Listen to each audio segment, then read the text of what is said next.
살아가다 보면 우리는 오늘날 예전과 비슷한 장면들을 우리가 겪고 있네라고 하는 생각을 하게 될 때가 있습니다.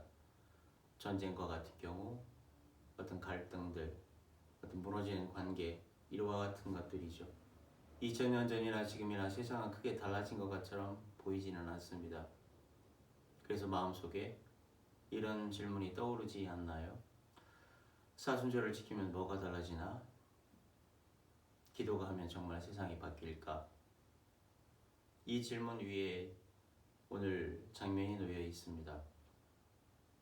예수 그리스도께서 예루살렘에 입성하시죠. 오늘이 종려주일입니다. 사람들은 어때요? 환호하죠.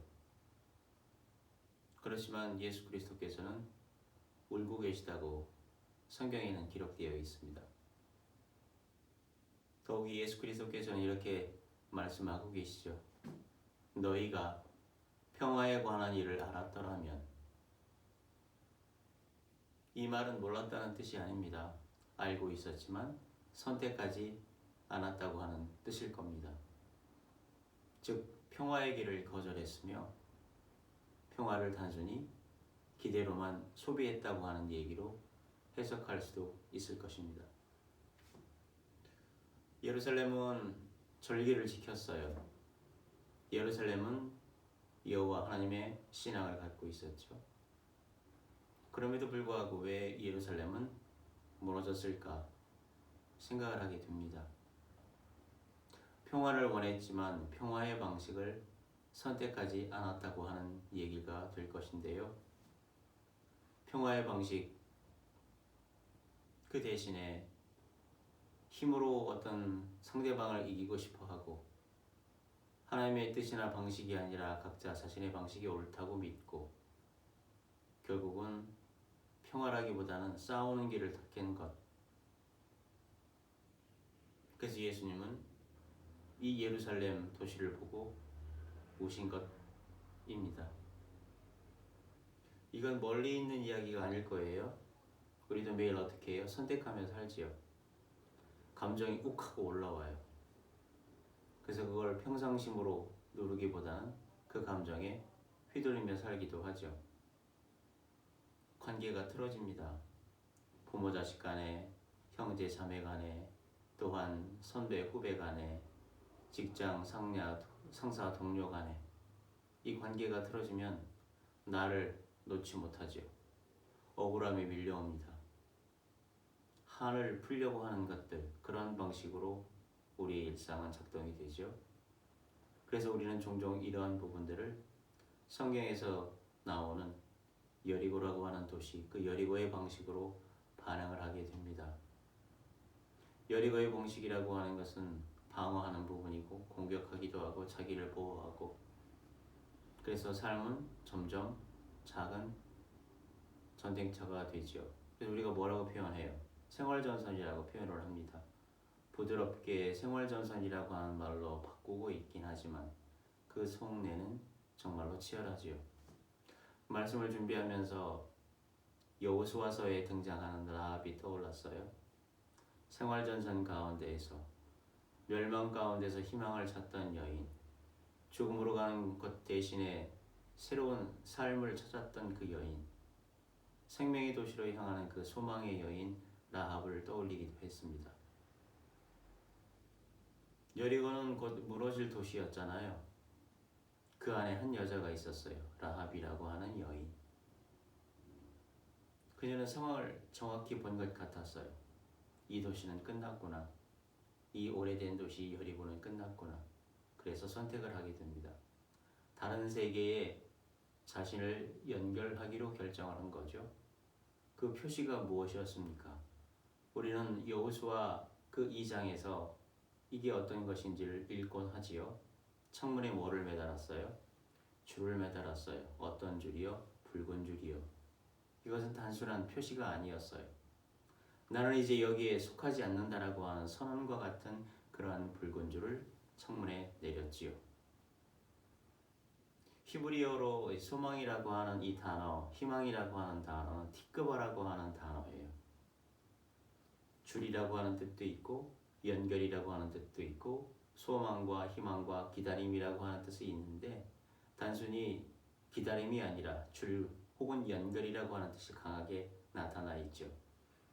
그래서 이 티크바라고 하는 단어를 고대 성경 히브리어로 보게 되면 네 개의 자음으로 연결이 되어 있는데 하나님의 찍으신 방향이라고 하는 단어가 하나가 있고 아직 보이지는 않는 그러한 세계가 있다. 이거를 붙잡는 고리가 있고 붙잡았더니 현실로 나타났다고 하는 이 고대 성경 히브리어 네 개의 자음으로 연결된 것이 바로 티크바라고 하는 성경에는 줄로 번역이 되어 있는데 그 줄, 그 아래에는 소망과 희망이라고 하는 그러한 이중적인 뜻을 갖고 있는 단어가 바로 티크바라고 하는 단어입니다.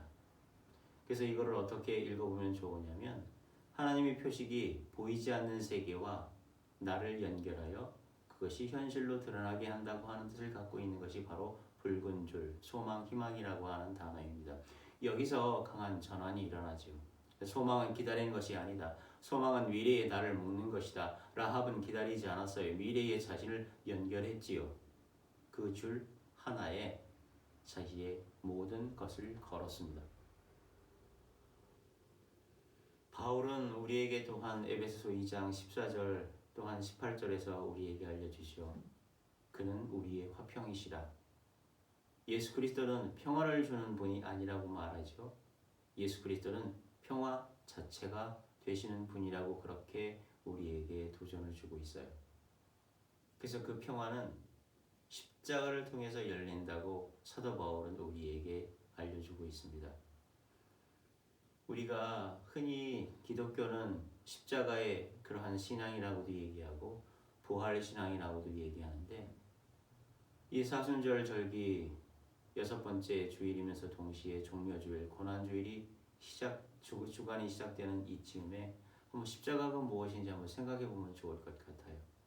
십자가는 과연 무엇일까요? 원수를 없애는 것이 아닙니다. 관계를 회복하는 방식이 십자가죠. 여기서 중요한 것이 있어요. 십자가는 우리를 단순히 용서한 것이 아니라 우리가 참으로 존귀한 존재라고 하는 것을 회복시키죠. 왜냐하면 하나님이 우리 각자가 우리 자신으로 살지 못하는 그 궤도에서 이탈한 것, 그것이 바로 죄인데 우리가 우리 자신으로 살지 못하는 그 죄값을 앞서서 치르셨다고 하는 부분, 그래서 우리는 이렇게 살 수가 있다고 고백할 수가 있죠. 그래서 우리 자신을 함부로 대하면 안 됩니다. 하나님의 형상과 모양으로 태어난 타인 역시 함부로 대하지 말라고 하는 것이 바로 십자가에 들어있는 정신임을 우리는 기억해야 할 것입니다. 여리고와 예루살렘이라고 하는 이 도시는 단순한 도시가 아니에요. 여리고는 무너지는 방식의 세계라고 비유할 수가 있어요. 무너지는 세계. 예루살렘이라고 하는 것은 하나님과 새롭게 연결된 세계라고 말할 수가 있습니다.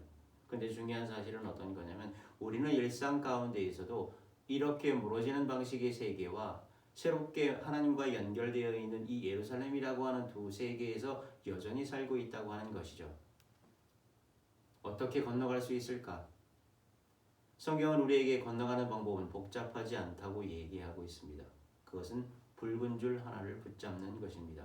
붉은 줄 하나를 내려놓는 것입니다. 이걸 우리의 삶에서 적용하게 되면 한 번 더 듣는 거예요. 무엇을 듣냐면 들어야 될 것. 하나님께서 우리 각자에게 말씀해 주시는 세상의 소리, 그 세상 가운데서 미세하게 들리는 그 소리, 들어야 될 것을 경청하는 그러한 삶을 살아야 된다고 우리에게 권면하고 있죠. 또한 한 번은 덜 반응하는 거예요. 흘려보내야 될 것들, 우리를 경멸하거나 우리를 또한 무시하거나 우리를 비난하거나 우리를 업수히 여기는 그러한 반응이나 태도나 말 같은 부분들을 그거에 대해서 너무 연연해 하는 것이 아니라 흘려보내야 된다고 하는 것을 우리에게 또한 알려주죠. 그래서 우리가 먼저 내려놓아야 한다고 하는 것을 성경은 우리에게 또한 도전을 줍니다. 우리의 생각과 우리의 계획보다 더 높고 또한 더 멀리 근원적으로 처음부터 끝까지 알고 계시는 그분의 뜻을 따라 살아가야 된다고 하는 것. 그래서 일상 가운데서 한 번 더 경청하고 한 번 더 덜 반응하고 먼저 내려놓아야 한다고 하는 이 작은 선택이 우리의 미래를 현재로 끌어온다고 하는 것 기억하길 원합니다. 그래서 오늘 우리는 종려주일의 의미를 새롭게 재정의해야 되는 것 아닐까 싶어요. 종려나무, 감람나무 잎, 대추야자 그 잎사귀를 따서 번영 혹은 풍성함이라고 하는 뜻을 갖고 있었던 이 종려, 이 나무를 예수 그리스도께서 오실 때에 그거를 배에서 깔고 흔들면서 호산나라고 외쳤던, 단순히 우리를 구원하소서 호산나 이 구호 외침을 넘어야 된다고 우리에게 권면하고 있습니다. 종려주일은 평강의 왕 예수 그리스도를 어떻게 맞이할 것인가가 문제죠.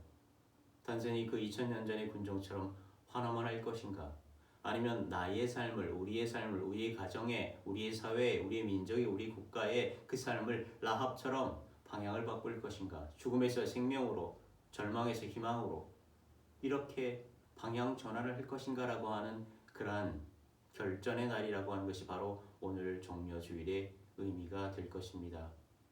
그래서 소망은 단순히 미래가 좋아질 것이라고 하는 기대가 아니라 미래의 질서를 지금 선택하는 능력이 바로 소망임을 기억하기를 원합니다. 그런데 이런 결심과 함께 방향 전환을 할 때 고난의 시간이 있다고 하는 것 또한 기억해야 할 것입니다. 봄이 오려면 겨울의 긴 시간을 통과하는 것이 인지상정이고 세상의 이치기도 하지요. 그래서 종려주일은 동시에 고난 주간의 문턱을 넘어야 함을 우리에게도 알려줍니다. 호산나 우리를 구원해 주시옵소서. 우리를 고통과 고난과 고비 가운데서 넘어갈 수 있는 힘을 달라고 하는 그러한 주님을 바라보고 주님의 십자가를 기억하고 붉은 줄 그 십자가의 삶에 우리를 어떻게 의탁할 건지 결정하는 그러한 날이기도 합니다. 종려주일에 빌립보 가이사랴에서 예수 그리스도께서 말씀하셨던 그 말씀이 떠오르기도 합니다. 마태복음 16장 24절의 말씀이죠.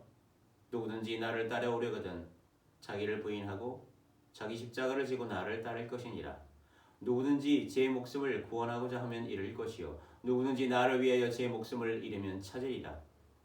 사람이 온 천하를 얻고도 제 목숨을 잃으면 무엇이 유익하리요? 사람이 무엇을 주고 제 목숨과 바꾸겠느냐? 우리가 복음의 사람이라고 얘기하는데 바로 이 복음이 우리가 지금 읽었던 마태복음 16장 24절이 또한 우리의 복음인 줄 믿습니다. 아름다운 소식, 예수 그리스도를 따라가는 그러한 소식, 그렇게 하기 위해서는 자기를 부인하고 자기 십자가를 지고 예수 그리스도의 그 십자가를 따라야 된다고 하는 것이 바로 새롭게 우리가 기억해야 될 그러한 복음인 줄 기억하기를 원합니다. 그래서 이사야서에서 보게 되면 이사야서는 9장 6절에 이렇게 말하지요.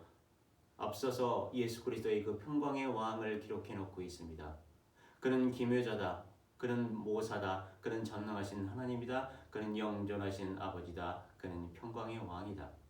기묘자라고 하는 말은 이해를 넘어서는 방식을 우리에게 알려주고, 모사라고 하는 말은 지혜로 길을 여는 분이라고 하는 부분, 또한 전능하신 하나님이라고 하는 부분은 능력의 근원이 그분에게 있다. 영존하시는 아버지라고 하는 부분은 우리가 그분과 끊어지지 않는 관계를 유지해야 되겠다. 평강의 왕, 샬롬의 왕, 그 샬롬의 완성을 예수 그리스도의 십자가에서 다시금 우리에게 미리 앞서서 보여주고 있는 이사야서를 기억하는 우리가 되기를 원합니다. 그래서 여기서 중요한 점은 이거죠. 이 평강의 왕은 폭력으로 질서를 만드는 왕은 아니시다. 이 평강의 왕은 그 자체로 그 있으심으로 십자가를 지심으로 자신을 내어줌으로 질서를 무질서를 질서 있게 새롭게 하는 그러한 왕이라고 하는 것 기억하는 종려주일, 고난주간 시작하는 고난주일에 우리가 다시금 새겨야 되는 그런 말씀임을 기억하기를 원합니다. 그러니 여러분, 진짜 사순절이라고 하는 것은 21일 세일에 금식기도한다, 40일 금식기도 물론 필요하긴 하지만 금식이 아니라 우리의 욕망의 방향 전환이 바로 진짜 사순절의 모습은 아닐까 싶기도 합니다.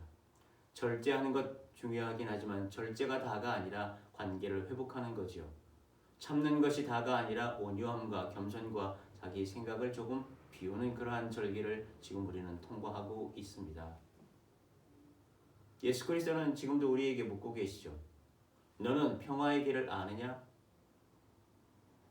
분노로 반응하는지 아니면 십자가로 반응하는지 우리에게 결단하기를 원하는 그러한 예수 그리스도의 질문이 우리 앞에 당도해 있습니다. 그래서 평화는 기다리는 미래가 아니라 지금 우리 각자의 내가 선택하는 방식임을 다시 한번 기억하기를 원합니다.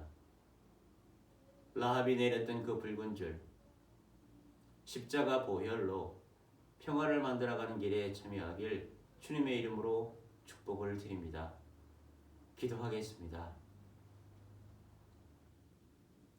사랑의 하나님, 여전히 중동 지방 고대 근동에는 전쟁의 소식이 계속해서 우리에게 도착해 있습니다.